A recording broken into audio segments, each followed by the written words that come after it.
It has been related by Nawf al-Bikali that Imam Ali ibn Abu Talib delivered this sermon at Kufa standing on a stone which Ja'dah ibn Hubayrah al-Makhzumi had placed for him. Imam Ali ibn Abu Talib had a woollen apparel on his body. The belt of his sword was made of leaves, and the sandals on his feet too were of palm leaves. His forehead had a hardened spot, like that of a camel, on its knee, due to many and long prostrations. About Allah's attributes, His creatures, and His being above physical limitations. Praise be to Allah, to whom is the return of all creation and the end of all matters.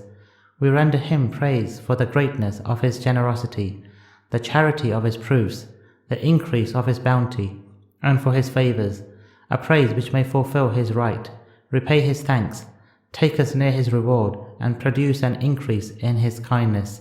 We seek His help like one who is hopeful of His bounty, desirous of His benefit, and confident of His warding calamities off, one who acknowledges His gifts and is obedient to Him in word and in deed.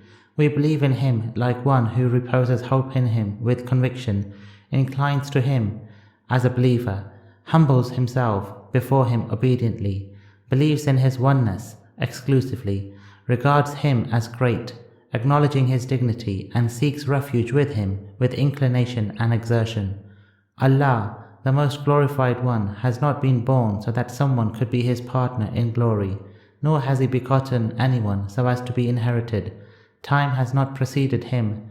Increase and decrease do not apply to Him, but He has manifested Himself to our understanding when we observe His strong control and firm decree. Among the proofs of His creation is the creation of the skies, which are fastened without pillars, standing without support. He called them, and they responded obediently and humbly without being reluctant or loathsome. If they had not acknowledged His being the Lord and not obeyed Him, He would not have made them the place for His throne, the abode of His angels, and the destination of the pure utterances and righteous deeds of the creatures. He has made the stars in the skies by ways of signs for the guidance of travelers who traverse the various routes of the earth. The gloom of the dark curtains of the night does not prevent the flame of their light, nor do the veils of blackish nights have the power to turn back the light of the moon when it spreads in the skies. Glory to Allah, from whom neither the blackness of dusk, nor of gloomy nights in the low part of the earth or on high dim mountains is hidden, nor the thundering of clouds on the horizons of the skies, nor the sparking of lightning in the clouds, nor the falling of leaves blown away from the falling places by the winds of hurricanes, or by downpour from the sky. He knows where the drops fall and where they settle, where the grubs leave their trails or drag themselves, what livelihood will suffice the mosquitoes, and what a female bears in its womb. Praise be to Allah, who exists before the existence of the seat, the throne, the sky, the earth, the jinns, or the humans. He cannot be perceived by imagination, nor measured by comprehension. He who pleads to Him does not divert Him from others, nor does giving away cause Him diminution. He does not see by means of an eye, nor can He be confined to a place. He cannot be said to have companions. He does not create with the help of limbs. He cannot be perceived by senses. He cannot be thought of as we think of people. It is He who spoke to Moses, clearly, and showed him His great signs without the use of bodily parts, the means of speech, or the uvula. O you who exert yourself in describing Allah, if you are serious, then first try to describe Gabriel, Michael, or the host of angels who are close to Allah, in the receptacles of sublimity, but their heads are bent downwards and their wits are perplexed, as to how to assign limits of definition to the highest Creator.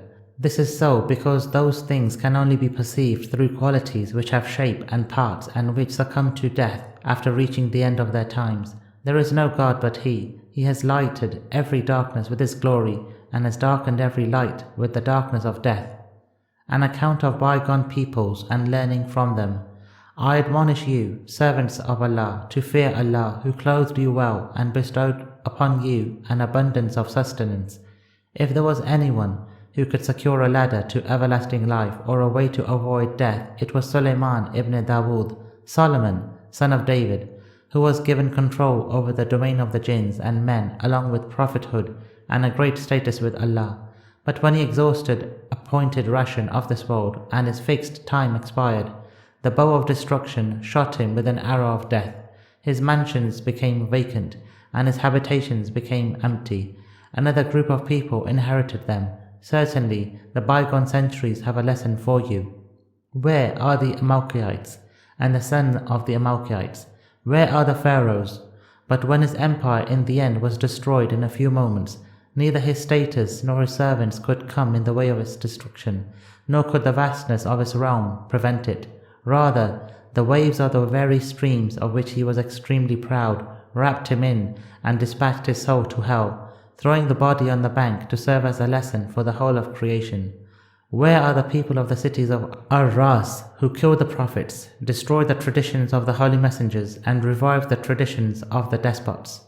Where are those who advanced with armies, defeated thousands, mobilized forces, and populated cities? Part of the same sermon about Imam al-Mahdi.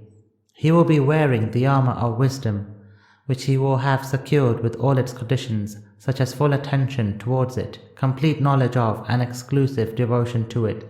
For him it is like a thing which he had lost, and which he was then seeking, or a need which he was trying to fulfill. If Islam is in trouble, he will feel forlorn like a traveler, and like a tired camel beating the end of its tail, with its neck flattened on the ground.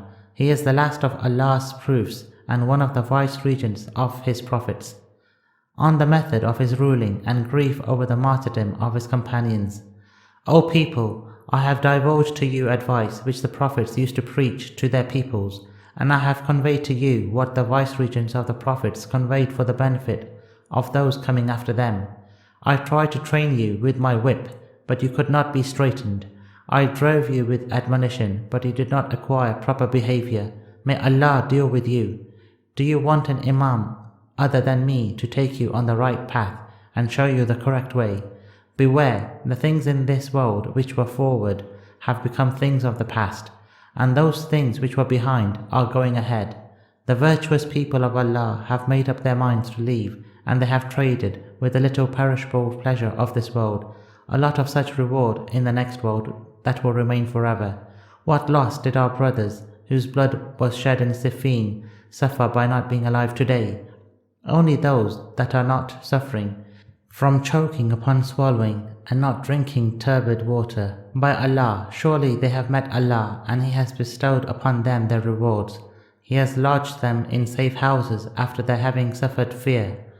Where are my brethren who took the right path and trod in righteousness? Where is Ammar? Where is Ibn al-Tayyan? Where is Dhul Shahadatain? And where are others like them from among their comrades who had pledged themselves to remain steadfast till death, and whose severed heads were taken to the wicked enemy? Imam Ali ibn Abu Talib wiped his hand over his auspicious honored beard and wept for a long time. Then he went on to say, O brothers who recited the Holy Quran and strengthened it, thought over their obligation and fulfilled it, revived the Sunnah and destroyed innovation. When they were called to jihad, they responded and trusted in the leader, then followed him. Imam Ali ibn Abu Talib shouted the following at the top of his voice: Al-Jihad, Al-Jihad, O servants of Allah, by Allah, I am mobilizing the army today. He who desires to proceed towards Allah should come forward. Nawf says the following: Imam Ali ibn Abu Talib put Hussein in charge of a force of 10,000, Qais ibn Sa'd, mercy of Allah be upon him, over 10,000, Abu Ayyub al-Ansari over 10,000, and others over different numbers, intending to return to Siffin. But on Friday the Imam did not appear in public again. The damned Ibn Muljim, may Allah curse him, killed him. Consequently, the armies came back and were left like sheep who had lost their shepherd, while wolves were snatching them away from all sides.